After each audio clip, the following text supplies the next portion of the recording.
Bem, para que nós não tenhamos atraso no evento, eu dou boa tarde a todos, em nome do NELB.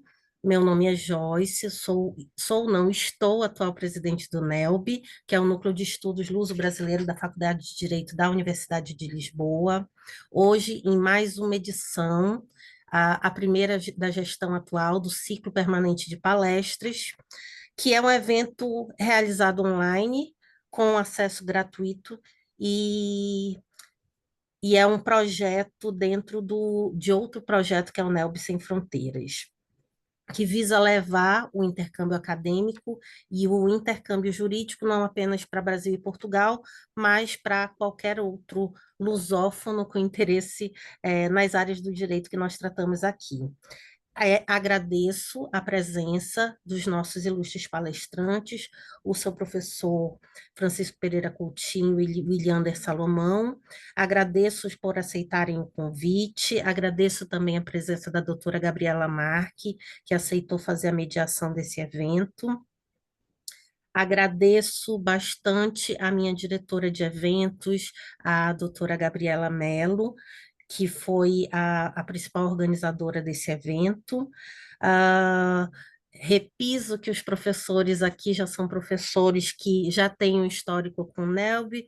O professor Francisco Pereira Coutinho é o professor que participa do evento com o maior número de visualizações no YouTube do NELB. É uma honra para a gente. A sério? É, mais ou menos 4.000 visualizações no único evento.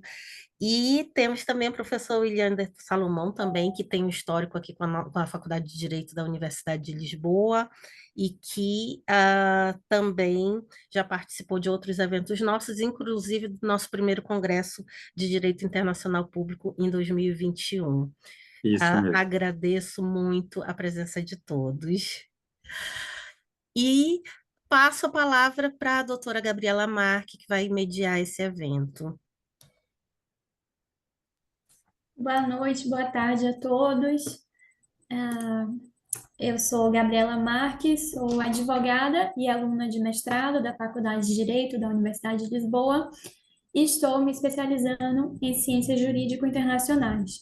Sou formada, graduada pela Universidade Católica do Salvador e estou aqui hoje como mediadora neste ciclo permanente de palestras, em que hoje trataremos dos desafios na aplicação das leis internacionais em cenários de guerra, com a participação do senhor professor Dr. Francisco Pereira Coutinho, da Nova School of Law, e do senhor professor Dr. Williander França Salomão, da Universidade de Itaúna, a quem agradecemos imensamente a presença hoje.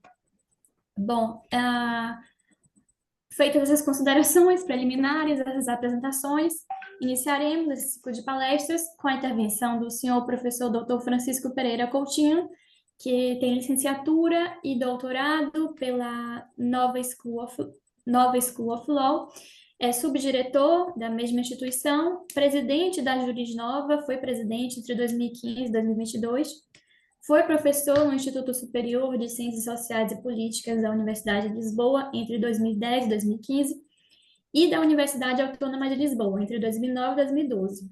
E também funcionou como assessor jurídico no Instituto Diplomático do Ministério dos Negócios Estrangeiros até 2011 e da Secretaria do Estado da Presidência do Conselho de Ministros de 2003 a 2004. Então, quando o senhor, professor, quando o senhor quiser começar, está com a palavra.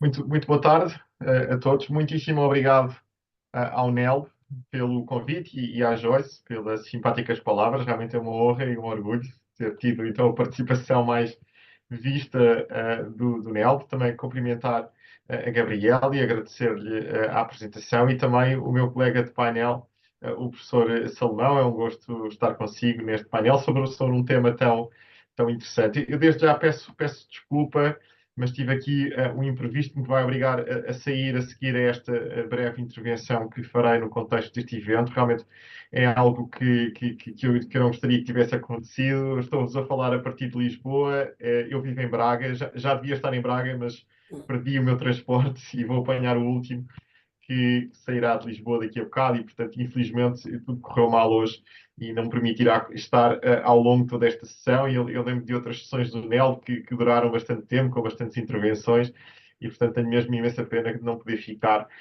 para além desta breve apresentação que farei. Bom, o tema que propõe é um tema, de facto, muitíssimo interessante. E é um tema muitíssimo interessante porque vivemos um momento de grande dificuldade para o direito internacional dos conflitos armados e do direito internacional humanitário. E porquê? Porque temos neste momento duas grandes guerras. Neste momento há mais de 130 conflitos ao nível global, a maior parte deles são conflitos internos, mas há de facto dois conflitos que neste momento prendem a atenção da comunidade internacional. Eu dou-vos o meu exemplo particular. Eu, nos últimos 2 anos, em larga medida, deixei de ser um académico como professor de Direito Internacional porque passo imenso tempo nos mídias a falar da perspectiva de um académico de Direito Internacional sobre estes assuntos, porque realmente eles tornaram-se mainstream. Portanto, nunca pensei discuti-los tanto nos meios de comunicação social. E, claro, tem esta vantagem de estarmos a ter este seminário sobre este assunto, com este tema, e é também um sinal dos tempos. E aquilo que me preocupa na situação neste momento sobre a aplicação do direito internacional é que, de facto, é possível que estejamos a viver aqui um momento de charneira, um momento de mudança do direito internacional. E eu tenho aqui uma frase do Vladimir Putin que eu acho que é interessante começar por ela e refletirmos um bocadinho sobre ela, porque o Putin disse o seguinte em outubro de 2022. Disse ele: estamos a entrar numa nova década mais importante e perigosa desde o final da Segunda Guerra Mundial. E disse ele: esta é uma situação revolucionária. Disse o Vladimir Putin, inclusivamente na semana passada tivemos uma cimeira dos BRICS, e ele tentou, no fundo, promover esta ideia de que é necessário criarmos uma nova ordem internacional com um conjunto de regras diferentes daquelas que estruturam a ordem internacional desde o final da Segunda Guerra Mundial e que fazem parte daquilo que nós chamamos uma ordem internacional liberal. E o Putin está sempre a falar sobre isto, que é necessário destruir o velho mundo para criar um novo mundo. Claro que isto está muito relacionado com aquilo que aconteceu em fevereiro de 2022, com o ataque à Ucrânia, a agressão à Ucrânia, e foi logo muito interessante na altura, e eu notei que se nós formos ver, e foi muito estranho, o discurso que ele faz quando justifica o ataque em larga escala à Ucrânia, embora a guerra da Ucrânia já tenha começado em 2014, começa em larga escala em 2022. Se repararem, se forem ver esse discurso, é muito interessante que ele, no fundo, tenta justificar a população russa porque é que vai fazer aquela intervenção militar. Ele chama-lhe uma operação militar especial e ele vem dizer: nós estamos a fazer isto em legítima defesa de acordo com o artigo 51 da Carta das Nações Unidas. Portanto, vem, no fundo, invocar aqui o direito de legítima defesa. Mais recentemente, temos visto Israel e o Irão a invocar o direito de legítima defesa para se atacarem mutuamente. Vimos também Israel invocar o direito de legítima defesa para atacar o Hamas em Gaza, para atacar o Hezbollah no Líbano, e, portanto, estamos a ver aqui uma utilização repetida por parte dos Estados de disposições e institutos do direito internacional. E no caso do Vladimir Putin foi muito interessante que os russos, e este é um ponto importante, continuam a fazer parte do Conselho de Segurança, apesar de dizerem que isto é uma situação revolucionária, e continuam a utilizar os códigos linguísticos do direito internacional, aparentemente para procurar, e este é o ponto preocupante, subverter o direito internacional. E aquilo que se passou em fevereiro de 2022 mostra isso mesmo. E depois, vamos fazer aqui uma breve cronologia. Portanto, há este ataque em 24 de fevereiro de 2022. A Federação Russa vem invocar um direito de legítima defesa, mas direito de legítima defesa do quê? Eles vêm invocar um direito de legítima defesa de dois Estados que tinham reconhecido 3 dias antes: a República Popular de Luhansk e a República Popular de Donetsk. Que repúblicas eram estas? Basicamente, Estados fantoches que tinham declarado a independência em 2014 com o apoio militar russo e que eles vão reconhecer a 21 de fevereiro de 2022, celebram um tratado de defesa mútua e depois, em 2024, vêm dizer que vão defender estes Estados. Bem, tecnicamente, eles podiam dizer que estes Estados estavam a ser atacados e, portanto, vêm defendê-los ao abrigo do artigo 51. Agora, qual é que é o problema? Aliás, o Putin diz também isso no seu discurso a certa altura, que está a ocorrer um genocídio no Donbass, e no fundo vem aqui invocar, embora não diretamente, o direito internacional dos direitos humanos e a chamada exceção humanitária, um direito de intervenção humanitária, que foi, aliás, invocado pelo Ocidente, quando ataca a Jugoslávia em 1999, contra a posição russa expressa na altura, e talvez por isso eles não tenham invocado esse argumento diretamente a 24 de fevereiro de 2022. No entanto, o reconhecimento que fazem, imaginem, a 21 de fevereiro de 2024, daquelas duas repúblicas, baseia-se na chamada teoria da cessão corretiva. No fundo, vamos reconhecer aqui um direito de autodeterminação dos povos de Luhansk e Donetsk, porque eles estão a ser objeto de um genocídio por parte da Ucrânia. E, portanto, tem de ser reconhecida a sua estabilidade de uma forma, aliás, semelhante àquela que os países ocidentais reconheceram o Kosovo depois em 2008. E, claro, isto é um aspecto muito importante e fazem-me sempre esta pergunta. E os Estados Unidos que invadiram o Iraque e houve este ataque à Jugoslávia? Claro, foram tudo violações do direito internacional que obviamente, danificaram o direito internacional. Mas isso não significa que as regras não continuem a existir e que essas violações justifiquem outras violações cometidas agora pela Federação Russa. E este argumento continua, porque aquilo que estamos a discutir na Europa neste momento é o envio de tropas norte-coreanas para a Rússia. E isto também é um escalar do conflito, uma nova internacionalização do conflito. Isto resultou, segundo os russos, da celebração de um tratado de cooperação militar e defesa mútua entre a Coreia do Norte e a Rússia, em que os Estados comprometiam-se a defenderem-se mutuamente se forem atacados. Ora, o que é que a Federação Russa vem dizer?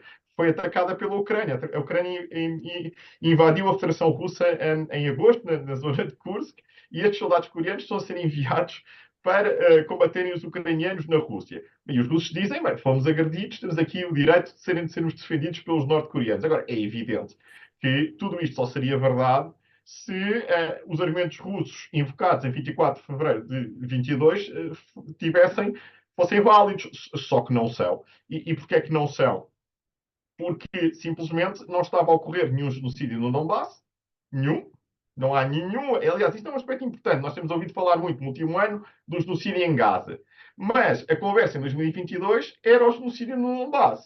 O que é um outro problema, que é, de tanto utilizarmos estes conceitos jurídicos de uma forma imprópria, eles perdem o seu valor vinculativo, porque se tornam conceitos de arremesso político que não têm nenhum fundamento, sem nenhum fundamento a sua utilização. Aliás, a Ucrânia inicia logo em março de 2022 uma ação no Tribunal Internacional de Justiça, que é uma ação como nós nunca vimos no direito internacional, que é uma espécie de ação de difamação, em que, no fundo, vem perder ao Tribunal Internacional de Justiça, que declara que não está a ocorrer nenhum genocídio e que o genocídio não pode ser invocado como fundamento para atacar a própria Ucrânia. E, neste momento, dezenas de Estados já intervieram nessa ação no Tribunal Internacional de Justiça, que decretou, aliás, medidas provisórias contra a Federação Russa que foram claramente violadas. E, portanto, se não há genocídio, como não há nenhuma indicação que estivesse a ocorrer qualquer genocídio na Ucrânia, então não há qualquer fundamento para reconhecer aquelas duas províncias, e se aquelas duas províncias não podiam ser reconhecidas, isso significa que não há nenhum Estado, e se não há nenhum Estado, não há nada para defender, então isso significa que a Federação Russa não podia invocar o artigo 51. E mais, significa, portanto, que houve uma agressão por parte da Federação Russa que continua até os dias de hoje. E aquilo que nós sabemos quando há uma agressão é que há um direito de legítima defesa da Ucrânia. A Ucrânia pode-se defender e pode-se defender atacando a Rússia, designadamente aquelas zonas fronteiriças. O que legitima o ataque ucraniano à Rússia e torna completamente impossível, inválido, o argumento russo de que os coreanos, neste momento, estão na Rússia para defender a Rússia de um ataque ucraniano. Pelo contrário, tornam-se parte beligerante e também co-agressores da Ucrânia, atacando as forças ucranianas na Federação Russa. Mas tudo isto para dizer que realmente é chocante ver a utilização do direito internacional com o objetivo de o subverter. E isso é algo que me preocupa bastante. Isto na perspectiva do chamado direito da proibição do uso da força, do ius ad bellum. Na perspectiva do direito internacional humanitário, isto é algo que nós temos discutido também bastante, mais até por causa do conflito em Gaza, porque nos vamos esquecendo daquilo que está a acontecer no conflito entre a Rússia e a Ucrânia, porque a nossa atenção mediática, a certa altura, já é difícil ir acompanhando aquilo que vai acontecendo nestas duas guerras. A verdade é que nós observamos também, num contexto da guerra em Gaza, exatamente os mesmos problemas, tanto no domínio do direito dos conflitos armados, do jus ad bellum, como no âmbito do direito internacional humanitário. No âmbito do jus ad bellum, por exemplo, aquilo que nós vimos recentemente com o ataque israelita ao Líbano ou com os ataques recíprocos entre Israel e o Irão, mostram-nos também uma utilização muitas vezes abusiva da legítima defesa. Isso é bastante claro daquilo que tem acontecido neste momento entre Israel e o Irão, porque na verdade aquilo que estão a acontecer são represálias entre os dois Estados, porque evidentemente se eu fui atacado, eu não posso responder passado 3 semanas, não é? Portanto, ou respondo ao ataque, ou então isto é simplesmente uma represália, e não deixa de ser curioso que os Estados continuem a invocar a legítima defesa num contexto como este. Mas claro, pois há situações um bocadinho mais cinzentas. Por exemplo, eu considero que Israel pode invocar legítima defesa para intervir no Líbano. Eu sei que isto é uma questão duvidosa e discutível, mas na verdade, desde 7 de outubro, Israel tem sido atacada a partir do Líbano pelo Hezbollah, e aqui das duas uma. Ou consideramos que o Hezbollah é um grupo não estadual, e aqui entramos numa discussão de direito internacional bastante polémica nos últimos anos, que é a teoria de que se um Estado é um Estado falhado e, portanto, não consegue ou não quer controlar o seu território, a utilização do seu território por grupos armados não estaduais para atacar um terceiro Estado, então, nessas circunstâncias, esse Estado pode defender-se. E isto é algo que ficou muito claro após o ataque de Israel ao Líbano, que a maior parte dos Estados na comunidade internacional já aceita, porque isto, a meu ver, é absolutamente essencial para preservar um princípio absolutamente crucial no direito internacional, que é o princípio da soberania estadual. Um Estado tem que poder defender o seu território a partir de ameaças que vêm de outro Estado, independentemente dessas ameaças serem imputáveis àquele Estado ou não. Claro que isto é uma discussão que nós tivemos a seguir aos atentados terroristas do 11 de setembro, e há muitas intervenções americanas que suscitaram imenso debate exatamente sobre até onde é que vai uma possível exceção à proibição do uso da força e a legítima defesa, mesmo contra atores não estaduais, e tudo isto, evidentemente, tem que ser observado como algo que extravasa até a carta, e, portanto, seria uma regra costumeira que estaria aqui a emergir. Eu sei isso, mas no caso até do Hezbollah, bem, vamos ser francos, estamos a falar de um grupo quase paraestadual. Eles têm membros no governo libanês, o exército libanês está ali ao lado e não faz absolutamente nada, aliás, é bastante conivente com as ações do próprio Hezbollah. E, portanto, à luz dos artigos sobre responsabilidade do Estado, tudo aquilo que o Hezbollah faz até pode ser imputável até ao próprio Estado libanês, e vimos isso, aliás, a discussão que temos tido sobre a presença das Nações Unidas e a incapacidade que o exército libanês tem de patrulhar aquelas zonas de fronteira, e a conivência que existe, muito clara,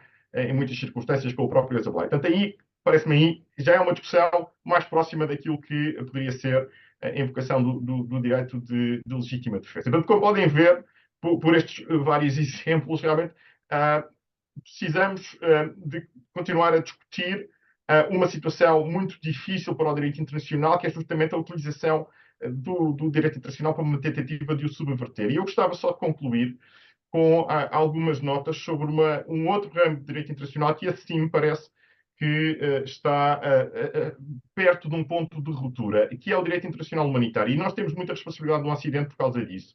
Especialmente com as intervenções americanas que tivemos a partir do 11 de setembro, no combate ao terrorismo, porque nós temos aqui um ramo muitíssimo importante do direito internacional, que constitui um enorme avanço civilizacional, que é o direito internacional humanitário. É um direito secular, mas que teve um grande avanço, especialmente a seguir à Segunda Guerra Mundial, com as Convenções de Genebra, e que se destinam, no essencial, essas convenções adotadas a seguir à Segunda Guerra Mundial, a proteger a população civil durante um conflito armado. E a verdade é que existem um conjunto de princípios cardeais, como o princípio da distinção, o princípio da necessidade militar, o princípio da precaução e, especialmente, o princípio da proporcionalidade.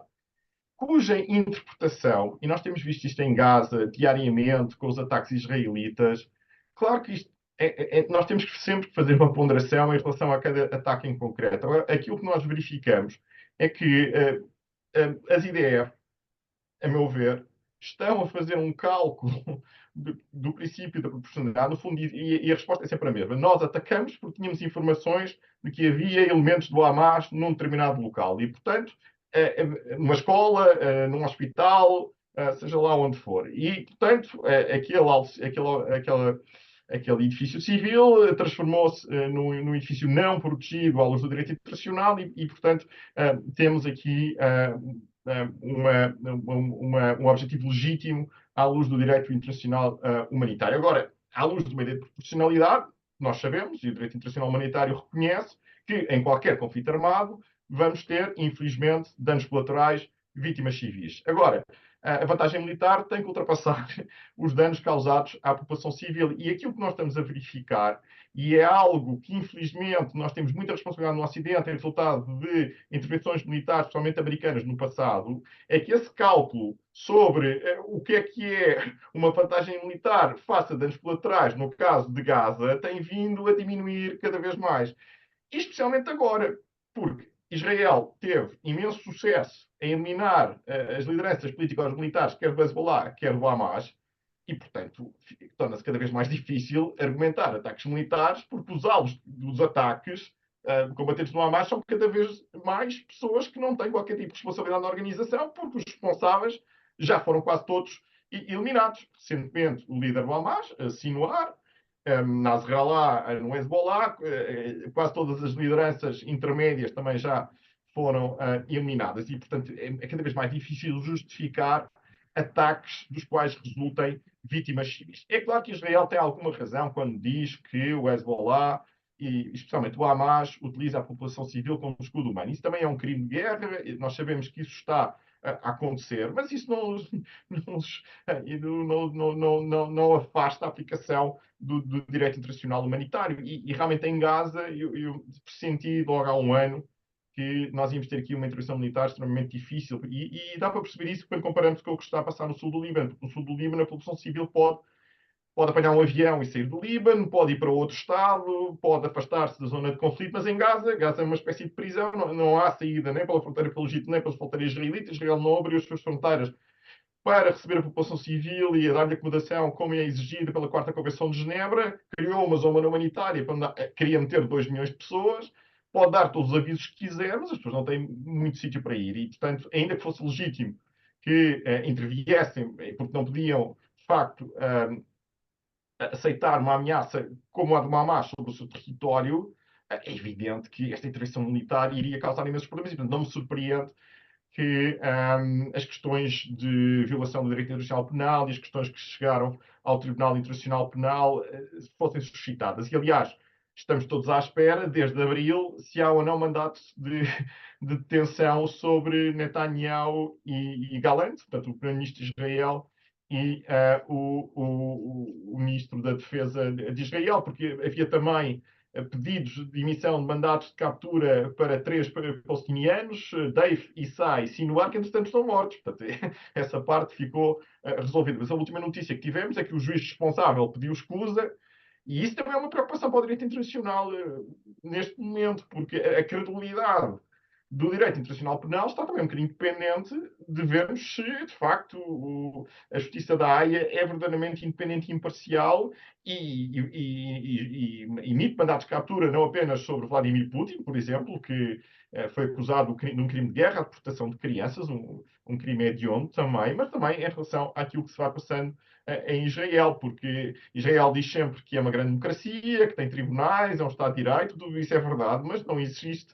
nenhum processo em Israel destinado a aferir aquilo que se passou no último ano, no que diz respeito à possível prática de crimes internacionais, e, portanto, aqui a ideia de complementariedade, a meu ver, não faz grande sentido. E, portanto, a grande vantagem da ocorrência destes vários conflitos é que, e com isto concluía, de facto obriga o direito internacional, acelera o direito internacional. O direito internacional é muito baseado, essencialmente baseado em regras costumeiras, e a forma como elas vão evoluindo depende muito também, obviamente, daquilo que vai acontecendo neste tipo de conflitos que são conflitos que acabam por ter uma grande repercussão mediática e um grande envolvimento de todos os Estados no plano internacional. Há outros conflitos que não têm grande visibilidade e, portanto, os Estados pouco se pronunciam, a maior parte deles são conflitos internos, mas este tipo de conflitos, principalmente no Médio Oriente sempre, e também neste momento na Europa, evidentemente levam a que nós possamos levar a sério esta ideia do Putin, que se calhar estamos a entrar aqui num momento de charneira, num momento revolucionário. Não sei se isso vai acontecer. Vimos agora a cimeira dos BRICS. Eu não acho que o Brasil esteja interessado numa nova ordem internacional, nem sequer os chineses. Mas, enfim, estamos verdadeiramente numa situação um bocadinho perigosa. E o direito internacional, e que foi criado no essencial para garantir também um conjunto de regras que procurem evitar justamente este tipo de situações que estamos a viver neste momento, a sua capacidade para conter os Estados é cada vez mais reduzida. Agora, claro, continuam a existir organizações internacionais, as Nações Unidas, temos tribunais internacionais, e, portanto, eu acho que nós temos que os defender. Eu, enfim, não concordo com tudo o que faz António Guterres ou as Nações Unidas, mas em minha a primeira reação em relação a qualquer notícia relativamente quer às Nações Unidas, quer ao TPI, é de defesa destas instituições. E acho que todos aqueles que nos ouvem podem não concordar com tudo, mas pensem o que é que seria o mundo sem estas instituições, sem estes tribunais. Ficaríamos seguramente muitíssimo piores. E, portanto, a Gabriela está a estudar Direito Internacional na Faculdade de Direito de Lisboa e, enfim, eu não peço a todos que sejam ativistas, mas para dizer criticar já não falta quem o faça, não é? Portanto, eu acho que nós, enquanto juros internacionalistas, temos que acreditar que é possível um mundo com menos conflitos e um mundo em que as organizações internacionais consigam, de facto, ter um impacto positivo na evolução da humanidade. Muitíssimo obrigado. Muito obrigada, professor Dr. Francisco. Agradeço imensamente em nome do NELB. Sei que o senhor tem um compromisso, né? Portanto, também não queremos atrapalhar o senhor. E vamos dar início, portanto, quero saber se alguém tem alguma pergunta para fazer ao professor. Aproveitar esse tempo que temos. Pronto, se não tiverem, eu tenho a minha própria pergunta. Eu queria saber, diante desse cenário atual de uso cada vez mais frequente de ciberataques e no contexto de guerra híbrida, que não se enquadram claramente, né, na definição tradicional de ataque armado do artigo 51 da Carta, como nós podemos interpretar e aplicar o direito à legítima defesa no século XXI, nesse cenário, né, que, enfim, de tecnologia e de avanços e de uma releitura, né, enfim. Essa era a discussão que nós tínhamos antes de voltarmos a ter estes ataques convencionais entre Estados, porque nós achávamos que isto era uma coisa do passado, não é? Portanto, invasões, envio de mísseis para um lado para o outro. A grande discussão que nós estávamos a ter até 22 era um bocadinho essa. Como é que nós vamos interpretar agora a chamada guerra cibernética? Será que o artigo 50... Reparem, o artigo 51 é de 45, não é? Portanto, numa altura em que essas discussões não existiam. Portanto, é toda uma discussão que existe e para a qual teríamos que organizar aqui uma nova conferência só para abordar até qual é o ponto em que, por exemplo, um ataque cibernético tem. Isto são regras que nós já conhecemos. Portanto, a haver um ataque armado tem que ter, em princípio, efeitos cinéticos, portanto, consequências físicas, e, por outro lado, tem que ter alguma gravidade, não é? Para justificar a resposta em legítima defesa. Isso são as regras que nós sabemos. Por outro lado, temos que perceber se é um ataque continuado, se é simplesmente um episódio, que pode constituir, aliás, uma violação do próprio direito internacional, porque isto é um ponto importante. Quando nós invocamos o artigo 51 é porque queremos usar a força armada em resposta. Podemos ter circunstâncias em que houve uma violação do direito internacional que não justifica o uso da força armada em resposta. Porquê? Porque quando nós respondemos é para nos protegermos e evitar ataques futuros. Se não há ataques futuros, se o ataque está consumado, então aquilo que estamos a fazer já é uma, como eu referi há bocado, já é uma represália, já não estamos dentro das baias do artigo 51. Agora é evidente que há determinado tipo de ataques cibernéticos, já foram feitos pelos russos no passado, por exemplo, sobre a Estónia, etc. Isso foi muito discutido esse caso, podem ter consequências muito complicadas para o funcionamento dos próprios Estados. Mas já está, Gabriel, estamos a entrar numa zona do direito internacional muitíssimo cinzenta, para a qual ainda não existem ainda grandes respostas, tudo vai depender depois do caso concreto.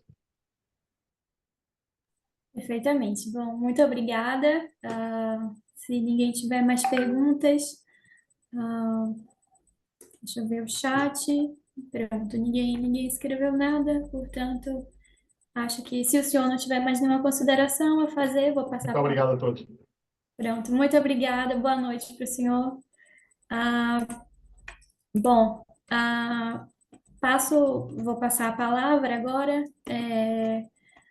ao senhor professor doutor Williander Franca Salomão, da Universidade de Itaúna, que é pós-doutor em Direito Internacional pela PUC, Minas Gerais, doutor em Direito Internacional pela PUC também, e o mestre pela PUC também, né? Tem uma pós-graduação em Direito Internacional pelo CEDIM, que é o Centro de Direito Internacional. É pós-graduado também em Direito Administrativos pelo CEAJUF e graduado em Direito pela Universidade de Itaúna. Autor dos livros Os Conflitos entre Palestinos e Israelenses, Trajetória dos Fatos Históricos do Direito Internacional, A Solução em Dois Estados e o Livro da Palestina e Descobrindo os Emirados Árabes Unidos. Abu Dhabi, os 50 anos dos Emirados Árabes e Dubai, e professor, bom, todos esses livros que estão atrás dele, né, se eu esqueci de mencionar algum, peço desculpas. Todos esses livros que estão atrás dele, assim, que no início da reunião o professor falou que são de sua autoria. Pronto, com a palavra. Obrigado, Gabriela Marques, Gabriela Mello, minha querida ex-aluna aqui da Universidade de Itaúna, também Joyce pelo convite, professor Francisco também, é um grande prazer vê-lo de novo, e a todos que estão nos assistindo, muito obrigado e parabéns ao trabalho da ANELB, né, nesse núcleo luso brasileiro tão importante para o aprimoramento, né, dos conhecimentos, dos estudos em direito internacional. E aí, Gabriela, faltou só o livro da ONU aqui, tá? O livro das Nações Unidas também. Aí 11 livros já, e aí daqui a pouco a gente vai fazer mais livros, porque a nossa tarefa dos professores é realmente a pesquisa acadêmica e a produção de artigos e de livros para levar conhecimento a todas as pessoas. Então, eu agradeço mais uma vez, a segunda vez que eu estou aqui participando de um evento aqui da ANELB, é um prazer imenso. Já visitei a Universidade de Lisboa em 2012, no seminário quando eu fazia o mestrado, e Portugal, um país que eu amo demais.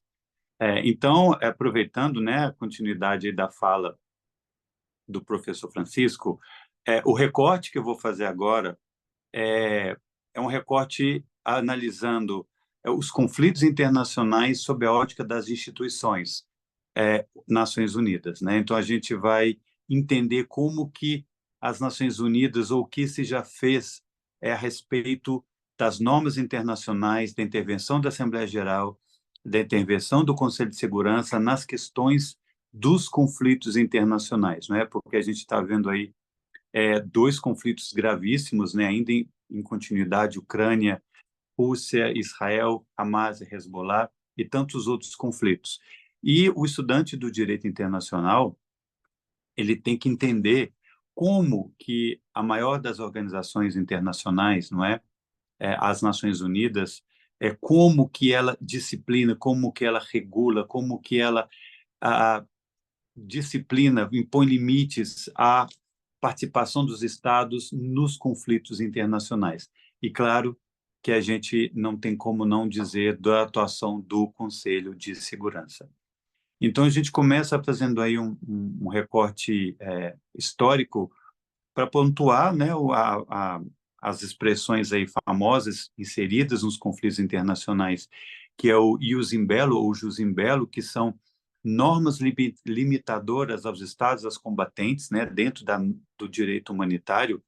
Na guerra não há uma guerra total, não se pode fazer tudo o que se pretende, porque a gente vive num mundo um Estado de direito, né, regulado aí pelo direito internacional, e, obviamente, a atuação dos Estados, dos combatentes, elas têm limites. Aí ele começando aí desde a positivação das primeiras regras nas conferências de Haia, não é? A gente não pode esquecer. E também ius ad bellum, que é o direito de recorrer à guerra. E como que se recorre à guerra? Que tipo de forma, que tipo de situação é permitido o recurso à guerra? É claro que a gente está falando da guerra defensiva. Então, a gente vai falar um pouco disso aí. E dentro da temática, né, dos conflitos internacionais, é impossível a gente não falar da proibição ao uso da força, né? Então, é sobre isso aí que eu vou falar com vocês. Historicamente, pessoal, as primeiras manifestações aí do século XX para limitar o recurso à força, o recurso às guerras, começou em 1928, com o Pacto de Briand-Kellogg, não é? O Acordo Briand-Kellogg. Aristide Briand, que era o ministro das Relações Exteriores inglês, e o chanceler francês Frank Kellogg, eles reuniram e fizeram um acordo de renúncia à guerra, né, para que não haja um uso arbitrário do ius ad bellum, mas esse pacto ele não proibiu a guerra. Ele simplesmente convida os estados a não utilizarem da guerra como uma primeira opção, para renunciarem à guerra e prestigiarem os meios pacíficos de solução de conflitos, né? Mediação, arbitragem, aí já desde as antigas conferências de Haia, principalmente a Conferência de Haia de 1907, que formalizou o Tribunal Penal, o Tribunal Internacional de Arbitragem. Então, o Acordo Briand-Kellogg é a primeira menção institucional e jurídica internacional para que os estados deixassem de recorrer à guerra como primeira opção e privilegiassem os acordos pacíficos.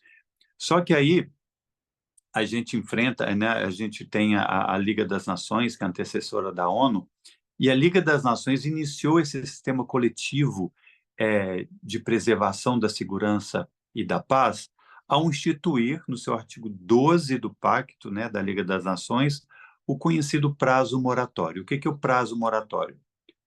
O prazo moratório é o seguinte: todas as vezes que houver uma controvérsia entre os Estados, não se poderia usar da guerra, do uso da força como primeira opção. Ou seja, assim que os Estados tivessem uma controvérsia, levariam a situação a uma decisão arbitral ou até mesmo apresentar a situação ao Conselho da Liga e teriam que esperar esses estados envolvidos nessa controvérsia 3 meses, ou do laudo arbitral ou do relatório do Conselho da Liga das Nações, para que a guerra o uso da força fosse permitido. Então, a gente tem um prazo moratório aí de 3 meses, que só se poderia utilizar da força da guerra 3 meses depois do laudo arbitral, 3 meses depois do relatório do Conselho. É claro que a gente está falando aí do conceito ainda do mundo pós-Primeira Guerra, do voluntarismo dos estados, mas esse prazo moratório ele conseguiu impedir várias guerras naquele tempo. Só que ainda não era o bastante nesse contexto dos conflitos internacionais, onde o ius ad bellum ele teria que ser contido. Isso só aconteceu com o nascimento das Nações Unidas, principalmente no positivismo da Carta da ONU. Por quê? Formalmente, né, a Carta da ONU, ela, de novo, além da Liga das Nações, que não existia mais depois da Segunda Guerra, instituiu um novo sistema de segurança coletivo. Só que aí mais reforçado, um sistema de segurança coletivo aí inserido no sistema multilateral para impedir que o Estado, qualquer Estado, usasse de forma unilateral o recurso à força, o recurso à guerra, não é? Então, temos esse sistema, e ainda bem que ele existe até hoje, o sistema de segurança coletiva dentro desse sistema, dentro dessa base multilateral, construída pela Carta das Nações Unidas justamente para evitar o recurso à força desenfreado de forma unilateral, não é? Porque até mesmo as grandes potências, seja Israel, seja a Rússia, para justificar essas guerras, elas têm que justificar com base no direito internacional.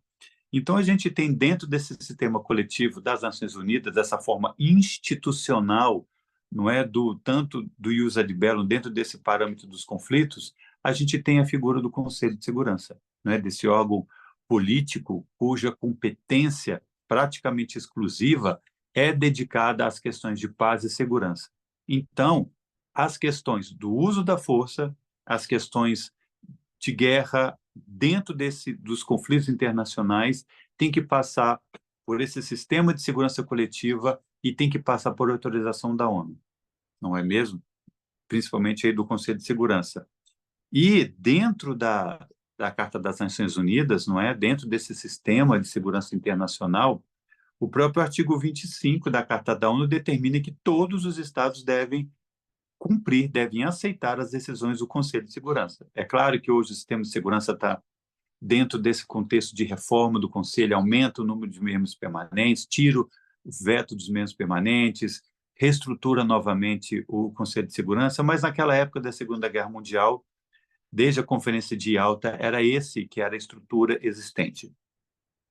Então, para todo mundo que está vendo a gente, nessa temática institucional dos conflitos internacionais, principalmente passando aí pela Ucrânia e Rússia, passando pelo Israel e Hamas e tantos outros conflitos, isso tem que ser autorizado, isso tem que ser analisado pelo Conselho de Segurança, utilizando o capítulo 7 da Carta da ONU, aí dos artigos 39 a 42, porque o uso da força, não é? O uso da força, o ius ad bellum, ele tem que ser analisado e tem que ser autorizado mediante os parâmetros definidos e apresentados do artigo 39, 40, 41 e 42 da Carta da ONU.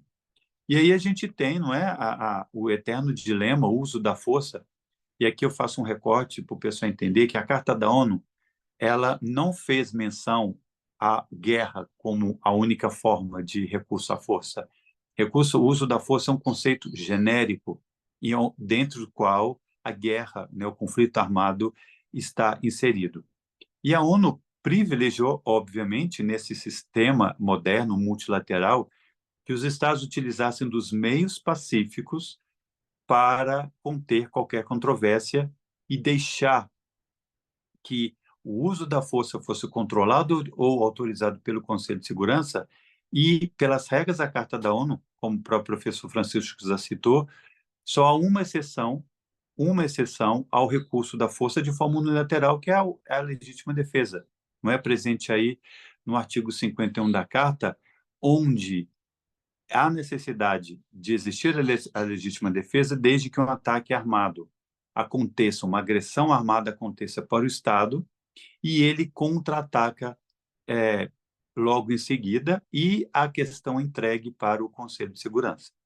Então, a legítima defesa ela tem que ser iminente, ela tem que ser rápida. Não se pode esperar 3 semanas ou um mês para que haja um contra-ataque, como no caso de Israel e Irã, que eternamente vão utilizar das suas justificativas bélicas de legítima defesa para justificar um ataque. Então, seria legítima defesa da legítima defesa da legítima defesa, e a gente vai voltando no tempo e não se acha uma causa. Então, isso não é possível realmente. Então, a gente tem também, além da legítima defesa, a chamada paz forçada, daí utilizando pelo Conselho de Segurança no artigo 42, onde todas as outras medidas se falharem para conter aquela situação, não é? Aí sim o Conselho de Segurança autorizaria o uso da força baseado no artigo 42 da Carta da ONU. Então, a gente tem que, nesse tempo, né, nessa base multilateral desses conflitos, a gente tem que interpretar isso no caso do Israel, no caso de Israel, Hamas e Hezbollah, no caso da Ucrânia e da Rússia, a gente tem essa construção histórica e institucional do uso da força desde o Pacto Briancélico, do Pacto Moratório da Liga das Nações, e institucionalizado pela Carta da ONU, entregando para o Conselho de Segurança esta competência. E pelo artigo 25 da mesma Carta, os Estados são obrigados, pacta sunt servanda, né? A gente que aprende na matéria de tratados internacionais, a Carta da ONU como um tratado sendo aceita, todos os seus termos pelos Estados, aquilo vira força, pacta sunt servanda. Então, os Estados têm que acatar não é o que o Conselho de Segurança diz. É claro que a gente tem essas questões políticas todas polêmicas do uso do veto no Conselho de Segurança, quando tem um conflito de um Estado parceiro ou aliado de um dos membros permanentes. Isso também seria uma outra discussão. Então, a gente tem, nesse universo, né, desse sistema multilateral instituído pela Carta da ONU depois da Segunda Guerra Mundial, que o uso da força é proibido. Os Estados em controvérsia têm que utilizar os meios pacíficos, não é como regra da própria Carta da ONU. E somente no caso da legítima defesa, somente no caso da autorização do Conselho de Segurança é que o uso da força deve ser usado. Então, a gente tem uma outra questão também, mais recente, do papel da Assembleia Geral das Nações Unidas neste contexto de conflitos internacionais, onde todos sabemos que a competência exclusiva do Conselho de Segurança, né, entregue pela Carta da ONU, de cuidar de prevenir e até de intervir em todas as questões de ruptura da paz e da segurança internacional. Mas quando que a Assembleia Geral age nesse tempo, não é? Isso a gente tem visto bastante. Então, eu chamo a atenção para vocês que o ponto inicial da nossa análise do papel da Assembleia Geral da ONU nesse contexto, né, nessa temática dos conflitos, a gente começa com a resolução Unidos pela Paz, aí na Guerra da Coreia, em 1950, onde ocorreu a aprovação da Resolução 377, famosa Resolução 377, United for Peace, Unidos pela Paz. Essa Resolução 377, ela concedeu à Assembleia Geral uma competência subsidiária em questões de segurança e paz. Mas em qual circunstância? Sendo que a competência exclusiva é do Conselho de Segurança. Por essa Resolução 377, surge a competência da Assembleia Geral em matéria de segurança e paz, de forma subsidiária, todas as vezes que o Conselho de Segurança, em sua missão de prevenir ou em sua missão de cuidar das questões de segurança e paz, estiverem bloqueados, estiverem inertes pelo uso do veto excessivo. Então, quando o Conselho de Segurança, nessas questões que são trazidas para eles, para os seus membros, em questões internacionais de conflito, e eles são paralisados, eles não tomam nenhuma medida por causa dos vetos, eles acionam a Resolução 377 e transferem, o Conselho de Segurança transfere para a Assembleia Geral esta matéria para que a Assembleia Geral tome as providências cabíveis. Então, a Assembleia Geral convoca uma sessão especial de emergência em 24 horas, chamando seus membros para que uma solução seja aprovada. Isso eu chamo a atenção de vocês que isso aconteceu 11 vezes, tanto do Conselho de Segurança pelas Nações Unidas, onde essa sessão especial de emergência aconteceu. E a última delas foi da Ucrânia. Os alunos e os nossos amigos que estão nos vendo devem lembrar que no início, né, da guerra da Ucrânia, do ataque da Rússia à Ucrânia em fevereiro de 2022, acionou, não é, a competência do Conselho de Segurança, e todos nós vimos que o Conselho de Segurança não conseguiu avançar em nenhuma resolução por causa do próprio veto da própria Rússia, membro permanente.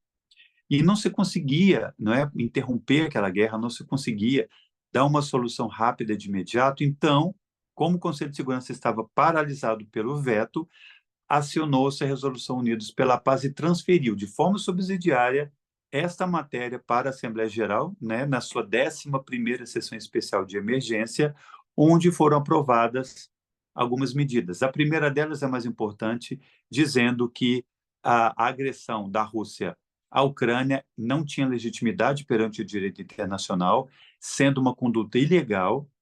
O que significa isso? Os membros da Assembleia Geral, de antemão, já disseram que aquela invasão russa na Ucrânia era ilegal perante o direito internacional. Então, qualquer consequência, qualquer alegação do governo russo de validar aquela guerra, de validar aquela intervenção, seja por legítima defesa ou não, não teria respaldo jurídico. E também conclamando as partes ao cessar-fogo. Não é? Mas não para por aí, pessoal, isso não para por aí. Porque a gente tem também uma outra atuação dentro desse contexto dos conflitos internacionais pela responsabilidade de proteger, não é? R2P, que aí a gente tem, dentro desse parâmetro aí de conflitos internacionais, a intervenção humanitária. A intervenção humanitária do uso da força em prol da proteção dos indivíduos. Então, a gente tem essa responsabilidade de proteger aí, de criação do Kofi Annan em 2005, para dizer que nos conflitos internacionais a população é a mais prejudicada, obviamente, e é dever, é responsabilidade dos Estados em prevenir a ocorrência de 4 crimes, quais sejam genocídio, crimes de guerra, crimes contra a humanidade e limpeza étnica. Pelos parâmetros da responsabilidade de proteger, se o Estado ele é incapaz ou ele deliberadamente não impede que esses crimes aconteçam, então o Conselho de Segurança, baseado na responsabilidade de proteger, ela autoriza o uso da força armada. Então, a intervenção humanitária nos conflitos. E a gente tem um exemplo clássico durante a Primavera Árabe, em 2011, no caso Líbia. Não é? A gente sabe, na Primavera Árabe, aqueles levantes da população contra os governos ditatoriais aí da Tunísia, do Egito, Líbia e outros.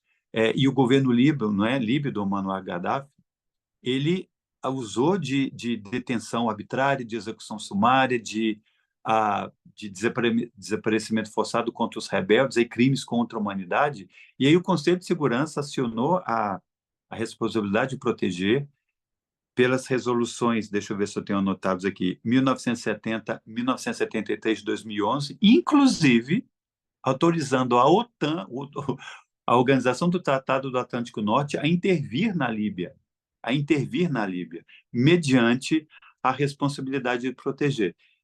Então, se há crimes contra a humanidade, se há crimes de guerra, se há um genocídio, se a gente aplicar aí na guerra Rússia, Ucrânia, Israel, Hamas, Hezbollah, a responsabilidade de proteger poderia ser utilizada. Mas é claro que isso não é possível por causa do veto do Conselho de Segurança nesse sentido. E é claro que, falando no contexto do direito internacional e no conflito internacional, a gente pode deixar de falar do próprio Tribunal Penal Internacional, não é? Onde a gente tem que, por mais polêmico, por mais complicado que seja entender a nível político as intervenções ou a falta de intervenção do Tribunal Penal Internacional e da Corte Internacional de Justiça, nós temos que realmente prestigiar e defender essas instituições, porque elas foram criadas com base no mundo caótico da Primeira Guerra e da Segunda Guerra, né? São herança que o mundo preferiu a guerra, preferiu o horror, a matança de indivíduos indiscriminada, e por isso o mundo precisou de instituições para que amenizasse essas circunstâncias. E o direito internacional, o papel dele é crucial para isso, junto com essas instituições. Então, se a gente for abordar os conflitos internacionais a nível institucional, é impossível a gente não falar da ONU, da Corte Internacional de Justiça e do próprio Tribunal Penal Internacional, né? Que você sabe que o Tribunal Penal Internacional, ele instituído aí pelo Estatuto de Roma, ele tem a competência para os crimes de genocídio, crimes contra a humanidade, crimes de guerra e crimes de agressão, que estão na pauta do dia, tanto na guerra da Ucrânia com a Rússia, como tanto do Hamas contra os israelenses, não é, há um ano atrás, e tanto de Israel, do governo israelense, contra a população de Gaza também. Então, isso tudo são leves questões. A gente lembra também que o Tribunal Penal ele já emitiu 4 ordens de prisão contra 4 chefes de Estado, o último, Vladimir Putin, não é, acusado aí de crimes contra a humanidade nessa guerra contra a Ucrânia. E por mais que Vladimir Putin fale que ele não reconhece a competência do tribunal, ele preferiu não vir ao Brasil na cúpula, né, na cúpula do G20, e inclusive ele utilizou na cúpula dos BRICS em Kazan para angariar algum tipo de apoio e de intocabilidade nesse sentido. Mas o de fato é que dentro dessa temática que a gente está falando aqui, dos conflitos internacionais, a gente tem que levar essa abordagem a nível institucional. A gente tem que olhar para a ONU, a gente tem que olhar para o Conselho de Segurança, a gente tem que olhar para a Assembleia Geral e todas as questões que eu disse, desde a responsabilidade de proteger, desde a resolução Unidos pela Paz, qual o papel do Conselho de Segurança, quando e como ele deve autorizar o uso da força, Como que a Assembleia Geral vai agir de forma subsidiária? A gente está vendo aí, na última vez que ela usou isso, é o conflito da Ucrânia com a Rússia, e outras temáticas que a gente não pode deixar de abordar a nível institucional, a nível jurídico do direito internacional, para que a gente possa encontrar um ponto positivo para encerrar esses conflitos, porque tudo isso que eu falei aqui agora, isso só nasceu das cinzas de duas grandes guerras e de centenas e centenas de outras guerras regionais que não cessam. Mas é preciso usar da base jurídica do direito internacional, é preciso usar os limites impostos pela Carta das Nações Unidas para interromper esse ciclo de violência, para que o mundo não caia de novo numa barbárie. Fala-se nova ordem mundial.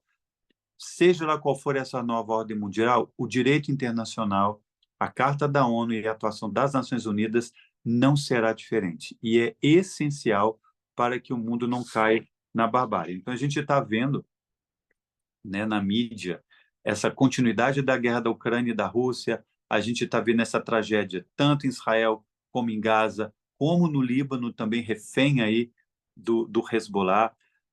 E as Nações Unidas tentando controlar, tentando indicar um caminho pacífico para que novas tragédias não aconteçam. Isso só é possível se nós analisarmos os conflitos internacionais do ponto de vista do direito internacional e as suas instituições, notadamente o TPI, Corte Internacional de Justiça, e a própria estrutura da ONU com a Assembleia Geral e o Conselho de Segurança, como eu falei aqui para vocês agora. Então, Gabriela, devolvo a palavra para vocês e muito obrigado pela oportunidade de novo de falar para vocês. Pronto, professor. Obrigada, senhor. Agradeço ao senhor. Vou olhar no chat se alguém tem alguma pergunta a ser feita, se quiserem também abrir o áudio e perguntar. Mas já me adianto aqui, vou formular minha própria pergunta. Tinha várias outras, mas enfim, pelo tempo. Num contexto, né, em que não tão recente, mas sim, ainda assim recente, em termos históricos, em que temos o ISIS, as Farc e tantos outros, né? Portanto, um crescente protagonismo de atores não estatais no cenário internacional.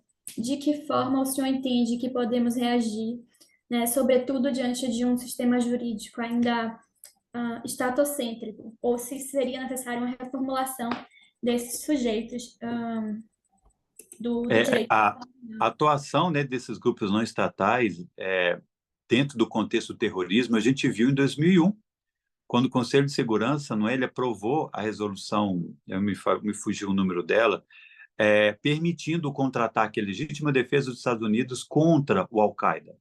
Isso abre parâmetro para que interpretar que sim, um Estado soberano ele tem o direito de repelir uma agressão injusta, tanto de um Estado como de um grupo, não é, fundamentalista, já que o grupo fundamentalista ele consegue, a gente já viu o estrago feito pelo Estado Islâmico, pelo Daesh, tanto no Iraque, como aí na própria Europa, como na Síria.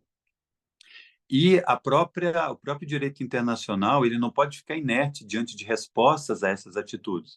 O próprio Conselho de Segurança ele tem uma sessão especial a respeito do Al-Qaeda, a respeito do Estado Islâmico, justamente para combater a atuação deles. Só que o que não pode acontecer é o que aconteceu com a guerra ao terror de George Bush. Ele utilizou desse conceito de legítima defesa do artigo 51 e ampliou para o direito de legítima defesa preventivo. Ou seja, a simples indício de que pode haver uma ameaça de uma célula terrorista em determinado país já autoriza os Estados Unidos a contra-atacar como fez em tantos outros lugares, não é? Então, isso é um perigo, a gente não pode deixar isso acontecer, porque a Carta da ONU foi muito séria em dizer que só no caso de uma agressão armada é que nasce essa legítima defesa. Então, é claro que o mundo está refém desse inimigo invisível que é o terrorismo, e os Estados eles não podem e não devem ficar inertes, eles têm o direito de contra-atacar, com certeza. Muito obrigada, professor. O senhor já enfim, já me adiantou também outra pergunta que eu tinha em mente, que era, falando do caso Bush, né? De que forma essa jurisdição universal também, a seu ver, seria legítima para combater a impunidade, né? E até que ponto, sem que isso representasse uma forma de neocolonialismo, Sim. né? A gente tem a atuação do Tribunal Penal Internacional, que ela está aí. Né? O Tribunal Penal Internacional é um tribunal que julga indivíduos, e a gente está vendo essa última ordem de prisão contra o Vladimir Putin, não é? E o Vladimir Putin, como eu disse antes, por mais que ele criticasse o TPI, ele não viajou ao Brasil. Tem uma ordem de prisão, o Brasil é parte do TPI. Então, mesmo esses líderes mundiais com visão imperialista de mundo, criticando as instituições internacionais, eles fazem parte, eles são parte delas, eles precisam dela até mesmo para justificar as suas ações. Então, o mundo hoje está demonstrando que o uso da força, a escolha unilateral do uso da força, ela só provoca mais e mais caos. E a ONU foi criada, né, naquele contexto do fim da Segunda Guerra Mundial, onde há poucos anos as nações estavam lutando entre si, e de repente estavam todas ali reunidas em São Francisco. Isso é uma lição que todos os estados têm que aprender. A gente vive hoje o cenário internacional do Estado de Direito, né, o direito internacional como única razão de conter os conflitos e justificar a intervenção de instituições. A gente tem essas instituições, principalmente Nações Unidas, para dizer para esses líderes internacionais autoritários que existem regras. Podem até eles mesmos não cumprirem, mas elas existem, eles não podem ficar longe disso. E a gente está vendo a continuidade da guerra da Ucrânia e com a Rússia, a gente está vendo a tragédia ali, tanto em Israel, tanto na faixa de Gaza e no próprio Líbano, onde só o direito internacional, com as suas instituições, elas podem servir. E nesse contexto todo surgiu uma outra modalidade de legítima defesa, que é a legítima defesa consentida. Ou seja, um país fraco militarmente ou impossibilitado de usar suas forças armadas, ele chama o outro país a intervir, como aconteceu na Síria, para controlar os rebeldes. Ele pediu ajuda ao governo russo para militarmente combater os rebeldes, apoiados até pelos Estados Unidos. Então, ou a gente pode também falar da invasão dos Estados Unidos no Iraque em 2003, impedido pelo Conselho de Segurança, e, por causa disso, gerou-se o Estado Islâmico. Para todo mundo ver que o uso da força de forma unilateral ele jamais vai trazer benefícios para a humanidade, é muito menos o contrário. E os desafios da ONU, desafios do direito internacional, são constantes, mas eles são capacitados para isso sim, e o resultado é esse que a gente está vendo, infelizmente.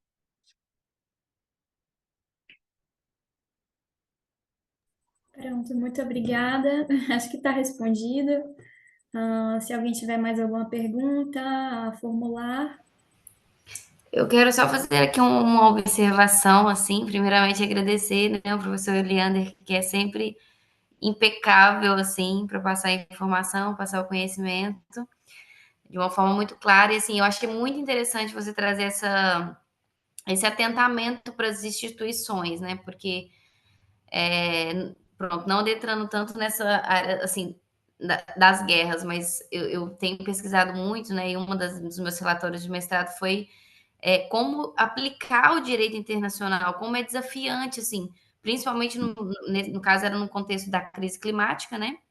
Que Sim, também a gente pode falar dos refugiados climáticos, né? Nesse sim, contexto, sim. mas o quão é difícil, o quão é importante as instituições, porque são através delas que nós conseguimos aplicar, né, de forma prática o direito Sim. internacional. E eu vejo que isso, basicamente, a minha pesquisa foi muito a nível interno, dos tribunais internos, mas isso tem uma dificuldade também nos tribunais internacionais. Sim. Então, acho muito, muito aproveitoso, assim, eu acho que esse é o ponto, assim, claro que pronto, Exatamente. né, não sou uma afinca nesse assunto, mas eu acho que é mesmo o ponto, porque é a questão da aplicação e também das penalizações, né, da execução de tudo isso, que é muito desafiante, assim, na prática, né? Exatamente. E foi por isso, Gabriel, que eu escrevi esse livro meu das Nações Unidas, justamente para mostrar o papel inafastável das instituições internacionais para tornar o mundo menos caótico, não é? A gente vem aí estudando a formação das Nações Unidas, que era uma coisa praticamente impossível depois do fim da Liga das Nações, e institucionalizou-se o sistema coletivo, né, multilateral para conter os conflitos internacionais. Como se contém? Com meios pacíficos, mediação, arbitragem, meios judiciais, justamente para que o mundo não volte ainda àquele cenário de guerras. E o uso da força só é permitido em 2 casos: legítima defesa e quando o Conselho de Segurança autoriza. Porque senão o mundo vai mergulhar no caos, que é o que a gente está vendo.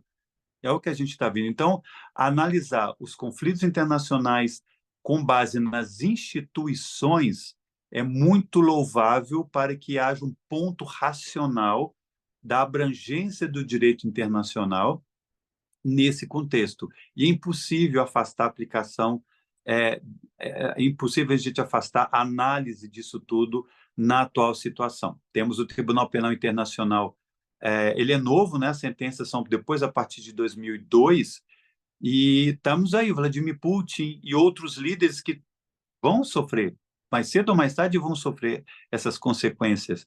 E também temos a Corte Internacional de Justiça e temos as outras questões. O problema não são as instituições, o problema são os estados que andam na contramão do direito internacional. Isso não é problema do direito internacional, isso é problema de atuação desses estados que ainda vivem como se estivéssemos no século XIX, século XVIII, enfim.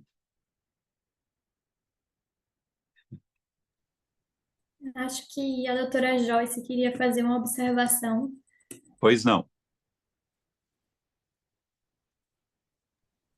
Acho que era a mensagem da doutora Gabriela, não era minha. Ah, desculpe, eu me Não confundi. tem Estava aqui problema. Nelby para todos, achei que fosse. Pronto, então, bom, ninguém tendo mais nenhuma consideração a ser feita, eu agradeço, né, imensamente pela participação de todos, dos nossos ouvintes do Brasil e de Portugal, pelos organizadores do evento, especialmente para a doutora Joyce, para a doutora Gabriela Mello, e para os professores que cá estiveram, né, os senhores ouvintes também. Professor Francisco já se foi, mas professor Williander, muito obrigada por compartilhar seu tempo, o seu conhecimento conosco e pronto. Agradeço. Sim, Estou à disposição. Parabéns pelo trabalho do Nelby. Boa vou noite a todos. fico Boa só noite a como todos. convidada. Tchau, boa noite. Obrigada, pessoal. Valeu. Boa Obrigada. noite, obrigada. Tchau, tchau.